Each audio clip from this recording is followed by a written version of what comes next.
ദേ നോക്കിയേ, നമുക്കിന്നൊരു പുതിയ വീഡിയോ കണ്ടാലോ? എന്താണെന്നറിയാമോ? ഉണക്കക്കൊഞ്ച് മോര് കറി. അപ്പം അതിന് നമുക്ക് വേണ്ടത് ഒരു വലിയ നല്ല പുളിയുള്ളൊരു മാങ്ങ, പിന്നെ ഒരു തക്കാളി, നല്ല പഴുത്ത തക്കാളി, കുറച്ച് മുരിങ്ങയ്ക്ക, ഒരു 2 ചെറിയ ഉള്ളി, 2 പച്ചമുളകും. എന്നിട്ട് കൊഞ്ച് നന്നായിട്ട് വൃത്തിയാക്കി എടുക്കണേ. കൊഞ്ചിന്റെ ക്വാണ്ടിറ്റി കൂടെയാണെങ്കിൽ അത്രയും നല്ലത്. ഞാൻ കുറച്ചേ എടുത്തോളൂ. ഇനി നമുക്ക് ഇതിന് വേണ്ട ഇൻഗ്രീഡിയൻസ് നോക്കാം. തേങ്ങ, 2 ചെറിയ ചുമന്നുള്ളി, വെളുത്തുള്ളി, പച്ചമുളക്, ജീരകം, പിന്നെ മഞ്ഞപ്പൊടി. ഇതെല്ലാം കൂടി നമ്മൾ മിക്സിക്കകത്തിട്ട് നന്നായിട്ട് വെണ്ണ പോലെ അരയണം. നന്നായിട്ട് അരച്ചെടുക്കണേ.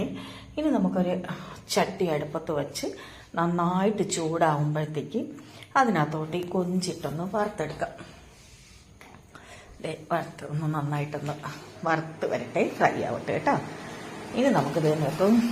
ഇനി വെണ്ണ പോലെ നേരത്തെ നമ്മൾ മിക്സിയിലിട്ട് അരച്ചരക്കും. നല്ല വെണ്ണ പോലെ നന്നായിട്ട് അരയണേ, നന്നായിട്ട് അരച്ചെടുക്കണം. ഇപ്പം നമ്മളുടെ ചെമ്മീൻ നന്നായിട്ടൊന്ന് വറുത്ത് വന്നിട്ടുണ്ടേ. അപ്പം എൻ്റെ വീഡിയോ ആദ്യമായിട്ടാണ് കാണുകയാണെങ്കിൽ ലൈക്ക്, കമൻറ്റ്, ഷെയർ ഒക്കെ ചെയ്യണേ. ഇഷ്ടമാണെങ്കിൽ സബ്സ്ക്രൈബ് ചെയ്യണം കേട്ടോ.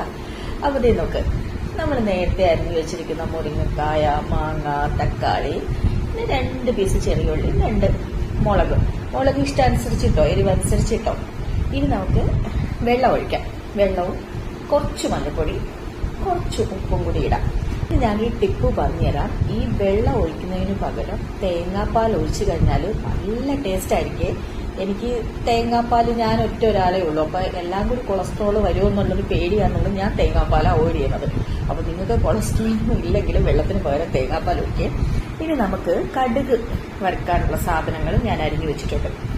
ഏകദേശം ഇതൊക്കെ ഒന്ന് സെറ്റായിട്ട്, അതായത് ഒരു 3/4 വേവൊക്കെ ആകുമ്പോൾ ഈ വെണ്ണ പോലെ നന്നായിട്ട് അരച്ചു വെച്ചിരിക്കുന്ന അരപ്പ് ഇതിനകത്തോട്ടിട്ട് നമുക്ക് ഇളക്കാം. നിങ്ങളുടെ വീട്ടിലെ ആളിന്റെ ക്വാണ്ടിറ്റി അനുസരിച്ച് വെള്ളം ചേർക്കാൻ കേട്ടോ. എനിക്ക് കുറുകിയ ചാറാണ് ഇഷ്ടം. വെള്ളം കൂടുതൽ ചേർക്കണമെന്നുള്ളവർക്ക് ചേർക്കാവേ, അത് അവരവരുടെ ഇഷ്ടം അനുസരിച്ച് ചെയ്യണേ. ഞാൻ കുറുക്കി ഇങ്ങനെ എടുക്കും, അതാണ് എനിക്ക് ഇഷ്ടം. അപ്പൊ അതവിടെ ഇരുന്ന് വേവട്ടെ. നമ്മൾ ഈ അരച്ചതിട്ടതിന് ശേഷവും അത് നന്നായിട്ട് തിളക്കണം കേട്ടോ. അതായത് തിള വരുന്നവരെ നന്നായിട്ട് ഈ അരപ്പ് ഇതിനകത്തോട്ടൊക്കെ ഒന്ന് പിടിക്കണം. അപ്പൊ ഇപ്പോഴത്തെ അടുപ്പിൽ വെച്ചിട്ട് ഞാൻ ചെറിയ ഉള്ളിയും ചുമന്ന മുളകും കറിവേപ്പിലയും കൂടെ ഇടണമായിരുന്നു. കറിവേപ്പില ഇല്ലാതായിപ്പോയി. നിങ്ങൾ കറിവേപ്പിലൊക്കെ ഇടണം കേട്ടോ. അപ്പൊ നന്നായിട്ടൊന്ന് അതൊന്ന് നല്ല ഫ്രൈ ആയി വരട്ടെ. ദേ കേട്ടോ, എന്റെ കറി നന്നായിട്ടിരുന്ന് തിളയ്ക്കുന്നുണ്ടോ? തിളക്കട്ടെ. ഇനി ഇതേ നമുക്ക് 1 സ്പൂൺ മുളക് പൊടി, അത് നിങ്ങളുടെ ഇഷ്ടമനുസരിച്ച് കാശ്മീരി മുളക് വേണമെങ്കിൽ അങ്ങനെയാണ്. ഞാൻ സാധാരണ മുളക് പൊടിയാണ് ഇട്ടേ. അതും കൂടെ ഇട്ട് ഒന്ന് ഇളക്കിയെടുക്കാം. ഒന്നിത് മൂത്ത് വരട്ടെ. ഏകദേശം ഇത് മതി കേട്ടോ, അതാണ് കറക്റ്റ്. ഇനി നമുക്ക് നല്ല തിള വന്നതിൽ നമുക്ക് കടുക് താളിച്ചതും കൂടെ ഇട്ട് നന്നായിട്ട് ഇളക്കി സ്റ്റൗ ഓഫ് ചെയ്തെടുക്കാം കേട്ടോ. നല്ല കുറുകിയ ചാറുണ്ട്. സത്യമായിട്ട് ഇത് മാത്രം മതി ചോറ് കഴിക്കാനായിട്ട്. ഉണ്ടാക്കി നോക്കട്ടെ. ചോറ് കഴിക്കാൻ നല്ല രസമാണ്.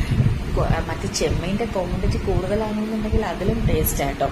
ഞാൻ ഒരാളുള്ളതുകൊണ്ട് ഇത്ര കുറുക്കിയെടുത്തു. നിങ്ങൾക്ക് കുറച്ച് ഒഴിച്ച് കറിയായിട്ട് വേണമെങ്കിൽ അങ്ങനെ എടുക്കാം. അപ്പോൾ ഇത് എല്ലാവർക്കും ഇഷ്ടമായെന്നുണ്ടെങ്കിൽ നിങ്ങൾ കമൻസ് ഒക്കെ ഇടണേ. ഇങ്ങനെ ഉണ്ടാക്കുമോ ഇല്ലെന്നും കൂടി പറയണം കേട്ടോ. ഇനി എൻ്റെ അടുത്ത വീഡിയോ കിട്ടണമെന്നുണ്ടെങ്കിൽ ഒന്ന് ബെല്ലൈക്കൺ ക്ലിക്ക് ചെയ്യണേ.